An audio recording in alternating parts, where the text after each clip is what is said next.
Halo semuanya, perkenalkan dengan saya Dirwan Sari dengan NIM 322-933 dari kelas 5A, jurusan Pendidikan Matematika, Fakultas Keguruan dan Ilmu Pendidikan, Universitas Sultan Agung Tirtayasa. Pada kesempatan kali ini, saya ingin menjelaskan mengenai exercise 6.54 pada bagian A, B, dan C pada buku Mathematical Statistics Application pada edisi ke-7, karangan Dennis McCoy, William Denhoff-3, Richard L. Speaker, yang tugas ini merupakan tugas pertemuan ke-11 pada mata kuliah Statistika Matematika dengan dosen pengampu Dr. Syamsuri, SSI, MSI. Adapun soalnya yaitu, misalkan Y1, Y2, hingga ke Yn merupakan variabel acak kosong independen dengan rata-rata lambda 1 hingga lambda n itu masing-masing. Nah, temukan yang pertama, fungsi peluang dari sigma I sama dengan 1 hingga ke N, YI. Yang kedua, itu fungsi probabilitas bersyarat dari Y1 yang mengingat bahwa sigma I sama dengan 1 hingga ke N, di mana YI sama dengan M.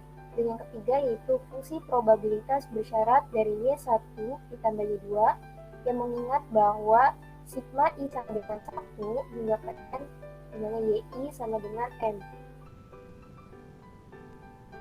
Adapun penyelesaian yang pertama itu fungsi pembangkit momen dari variabel acak kosong itu seperti yang kita ketahui rumusnya MYI dalam kurung T sama dengan E pangkat lambda I dalam kurung E pangkat T dikurangi 1.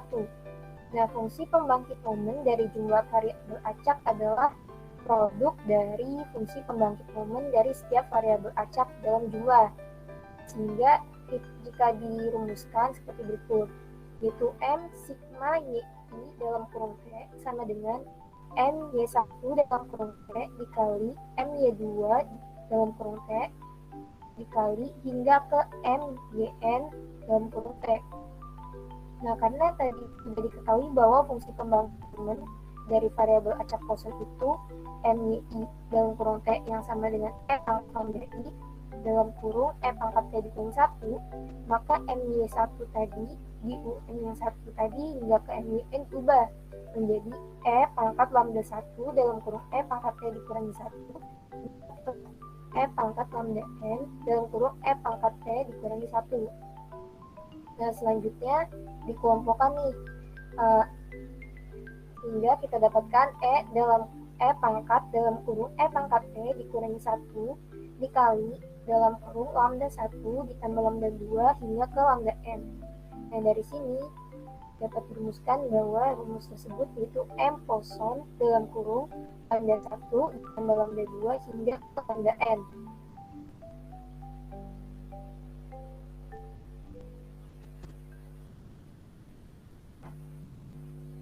Nah, kita tandai sigma I sama dengan 1 hingga ke N, YI juga variabel acak kosong dengan rata-rata yaitu lambda 1 hingga ke lambda N.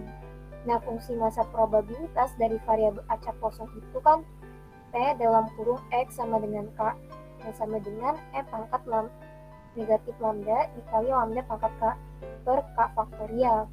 Nah, pada kasus ini, variabel lambda ini didefinisikan sebagai lambda 1 ditambah lambda 2 hingga ke lambda N. Nah, jadi massa peluang fungsinya yaitu P dalam kurung X sama dengan K sama dengan E pangkat negatif dalam kurung lambda 1 ditambah lambda 2 hingga ke lambda N dikali dalam kurung lambda 1 ditambah lambda 2 hingga ke lambda N pangkat K per K faktorial. Selanjutnya yaitu penyelesaian bagian B. Nah, diketahui kan sebelumnya fungsi massa probabilitas dari distribusi boson. Nah, di sini juga kita udah diketahui nih, jika Y1 hingga ke Yn ini merupakan variabel acak independen dengan distribusi boson yang parameternya lambda 1 hingga ke lambda N. Nah, maka sigma I sama dengan 1 hingga ke N, YI mempunyai distribusi boson yang dengan parameter lambda 1 ditambah lambda 2 hingga ke lambda n. Nah, selanjutnya yaitu kita hitung distribusi prasyarat dari Y1 yang diberikan oleh lambda I sama dengan 1 hingga ke N, di mana YI sama dengan M. Nah, kita masukkan rumus tersebut, sehingga kita dapatkan P dalam kurung Y1 sama dengan K, sigma I sama dengan 1 hingga ke N, di mana YI sama dengan M, per P dalam kurung sigma I sama dengan 1 hingga ke N, di mana YI sama dengan M. Nah, selanjutnya dari rumus tadi, kita dapatkan bahwa P dalam kurung Y1 sama dengan K, sigma I sama dengan 2 hingga ke N.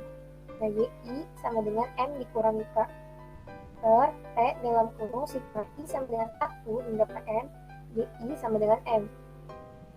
Nah, selanjutnya, dari sini kita dapatkan P dalam kurung Y1 sama dengan K dikali P dalam kurung sigma I sama dengan 2 hingga ke N, YI sama dengan M dikurangi K, per P dalam kurung I sama dengan 1 hingga ke N, YI sama dengan M. Nah, karena Y1 hingga ke YN ini independen, maka dari rumus tadi kita dapatkan lambda 1 pangkat K per K faktorial dikali E pangkat negatif lambda 1 yang dikali dalam kurung lambda 2 ditambah lambda 3 atau lambda n yang dipangkatkan dengan M dikurangi K per dalam kurung M dikurangi K faktorial lalu dikalikan dengan E pangkat negatif lambda 2 ditambah hingga ke lambda n lalu dibagi dengan E pangkat negatif dalam kurung lambda 1 ditambah lambda 2 hingga ke lambda n lalu dikali dalam kurung lambda 1 ditambah lambda 2 hingga ke lambda n yang dipangkatkan dengan m yang dibagi m faktorial. Nah, dari rumus tadi kita dapatkan m faktorial per k faktorial dikali dalam kurung m dikurangi k faktorial lalu dikali dalam kurung lambda 2 ditambah lambda 3 hingga ke lambda n yang dipangkatkan dengan m dikurangi k lalu dikali lambda 1 pangkat k lalu dibagi dalam kurung lambda 1 ditambah lambda 2 hingga ke lambda n yang dipangkatkan dengan m, sehingga kita dapatkan m k dikali lambda 1 dalam kurung lambda 1 per lambda 1 tambah lambda n yang dipangkatkan dengan k dikali dengan dalam kurung lambda 2 ditambah lambda 3 hingga ke lambda n per lambda 1 ditambah lambda 2 ditambah hingga ke lambda n yang dipangkatkan dengan n dikurangi k. Nah, sehingga kita dapatkan mk dikali dalam kurung lambda 1 per lambda 1 ditambah lambda 2 hingga ke lambda n yang dipangkatkan dengan k dikali dalam kurung 1 dikurangi lambda 1 per lambda 1 ditambah lambda 2 ditambah lambda n yang dipangkatkan dengan m dikurangi k. Nah, jadi dapat disimpulkan bahwa distribusi persyarat pada bagian B ini memiliki distribusi binomial dengan M percobaan dan peluang kesuksesan yaitu lambda 1 per lambda 1 ditambah lambda 2 hingga ke lambda n.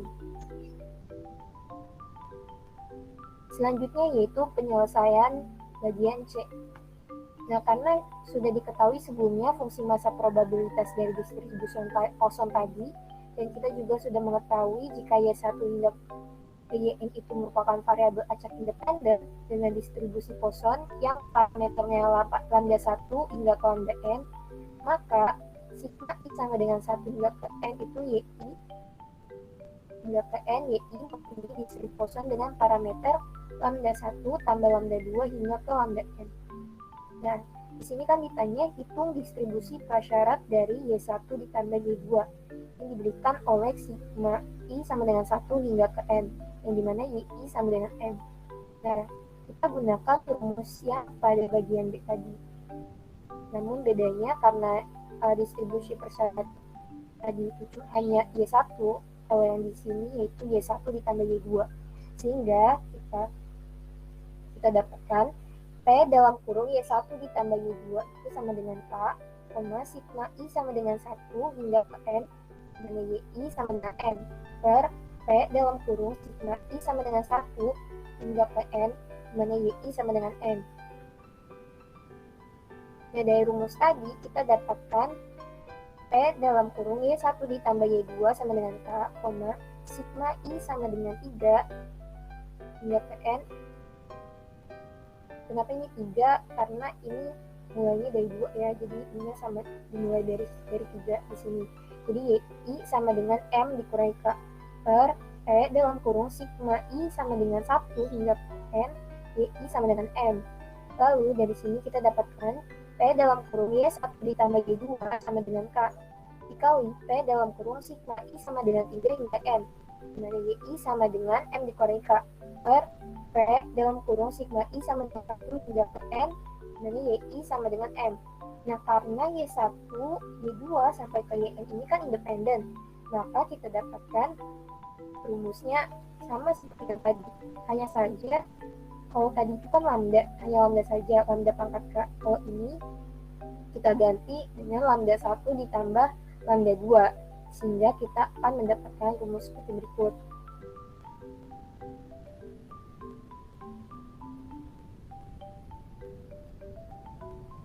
Nah, sehingga dari rumus tadi akan berlanjut seperti rumusnya ini. Mirip dengan yang bagian B. Bisa dilihat ya.